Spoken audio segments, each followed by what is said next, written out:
नमस्कार दोस्तों federal bank इसके क्वार्टर 4 के नंबर्स आ चुके हैं। कैसे रहे नंबर, सीधा लेके चलता हूँ रिजल्ट की तरफ। देखिए, तो सबसे पहले याद रखिएगा जो यहाँ नंबर दिए गए हैं ये लैक्स में है दोस्तों, ठीक है।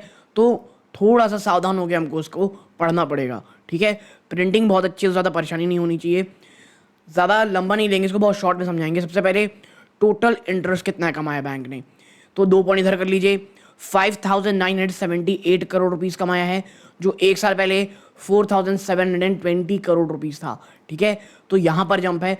पिछले क्वार्टर्स देखेंगे तो 5,730 करोड़ से जंप है, ठीक है। अब ये जो इंटरेस्ट कैसे कैसे कमाया है, सबसे पहले माफ कीजिएगा, सबसे पहले जो एडवांसेस और बिल्स के थ्रू जो इंटरेस्ट आया है 4,741 करोड़ रुपीस, जो एक साल पहले 3,797 करोड़ रुपीस थी, और पिछले क्वार्टर में 4,597 करोड़ रुपीस थी। अब इन्वेस्टमेंट के थ्रू इनकम कहाँ से आई है दोस्तों, तो ये आई है 1,032 करोड़ रुपीस, जो एक साल पहले मात्र 778 करोड़ थी।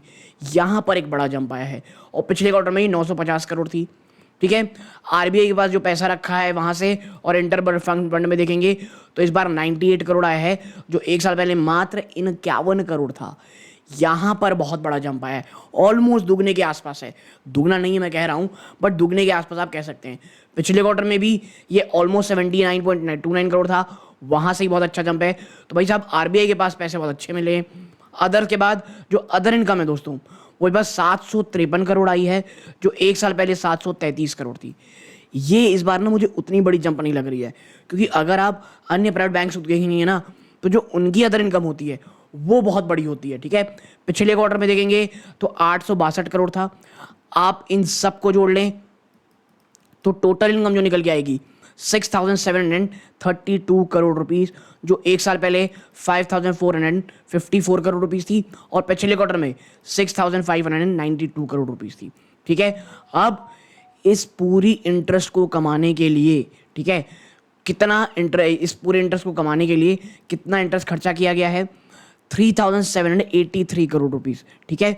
जो एक साल पहले कितना था 2,811 करोड़, और पिछले क्वार्टर में 3,606 करोड़ रुपीस, ठीक है। तो यहाँ पर एक बड़ा जंप आया है खर्चों में भी, ठीक है।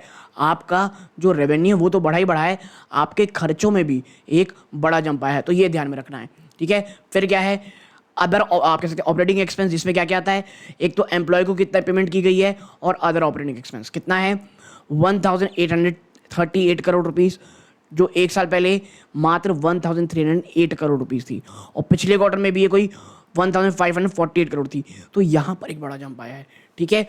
और जब हम इन सबको जोड़ लेते हैं तो टोटल एक्सपेंडिचर आता है 5,621.88 करोड़ रुपीस, जो एक साल पहले 4,120.303 करोड़ थी। पिछले क्वार्टर में 5,115 करोड़ रुपीस थी, ठीक है। तो इन दोनों के बाद जब हम चलते हैं कहाँ पर, अपना ऑपरेटिंग एक्सपेंस के बाद आप देखेंगे कि भैया net profit for the period कितना है, 906 करोड़ रुपए, ठीक है। 906 करोड़, जो एक साल पहले 902 करोड़ थी। तो ये तो फ्लैटिश नंबर है, ठीक है। एक साल के बाद भी आपकी नेट प्रॉफिट में कोई एक ट्रेमेंडस जंप नहीं आई है, बल्कि आप तो फ्लैट रहे हैं। बल्कि ईयर ऑन ईयर में अगर इन्फ्लेशन में अगर आप देखोगे तो आपकी तो कमी आई है बिजनेस में। पिछले क्वार्टर ये 1,006 करोड़ थे, ठीक है। तो यहाँ पर कमी आई है। और देखिए, बैंक्स के इसके साथ ही साथ अगर मैं थोड़ा नीचे जाऊँ और अन्य पैरामीटर को चेक करूँ तो देखिए, कैपिटल एडिक्वेसी रेशियो आरबीआई के हिसाब से आपकी 16.13 हुई है। और देखिए, अच्छी चीज़ एक ये है कि ये ना एक समय बहुत ये चली गई थी, तो वहाँ से पिछले क्वार्टर से भी आप देखेंगे तो अच्छा जंप है, और एक साल में भी एक काफ़ी अच्छा जंप है। तो चीज़ें थोड़ी बहुत सुधरती दिखाई दे रही हैं, ठीक है। आपकी ईपीएस में बड़ी गिरावट आ गई है यार, 4 रुपये 21 पैसे थी, जो अब घट करके मात्र 3.68 रह गई है, और पिछले क्वार्टर के 4.11 से भी एक काफ़ी कम हो गई है, ठीक है। तो आप कह सकते हैं झटका तो लगा है बॉस, ठीक है। हाँ, एनपीएस में अगर मैं ग्रॉस एनपीए देखूं तो 2.36 से घट करके 2.13 आ गई है, which is great. Net NPA भी आपकी 0.69 से घट के 0.60 आ गई है, तो ये भी एक काफ़ी शानदार चीज़ दोस्तों, ठीक है। तो देखिए, एनपीएस देखेंगे, तमाम चीज़ें देखेंगे तो अच्छा है, लेकिन आपकी ग्रोथ ही नहीं हुई है, आपकी ग्रोथ गायब है, तमाम चीज़ें बहुत ज़्यादा कमी दिखा रहा है, ठीक है। तो मुझे ऐसा लगता है कि जब हम ये आपके साथ ये वीडियो ये रिकॉर्ड कर रहा हूँ दोस्तों, तो जो फेडरल बैंक है दोस्तों, फेडरल बैंक के जो रिजल्ट शेयर हैं वो मुझे लगता है आपको किस तरह चल रहे होंगे, तो थोड़ी बहुत मुझे लगता है एक कमज़ोरी आती हुई आपको दिखाई देगी, ठीक है। But at the end of the day वो बाजार के ऊपर वो किस तरह रिएक्ट करते हैं। यहाँ तक जुड़े रहे, बहुत बहुत धन्यवाद। ये वीडियो का अंत है।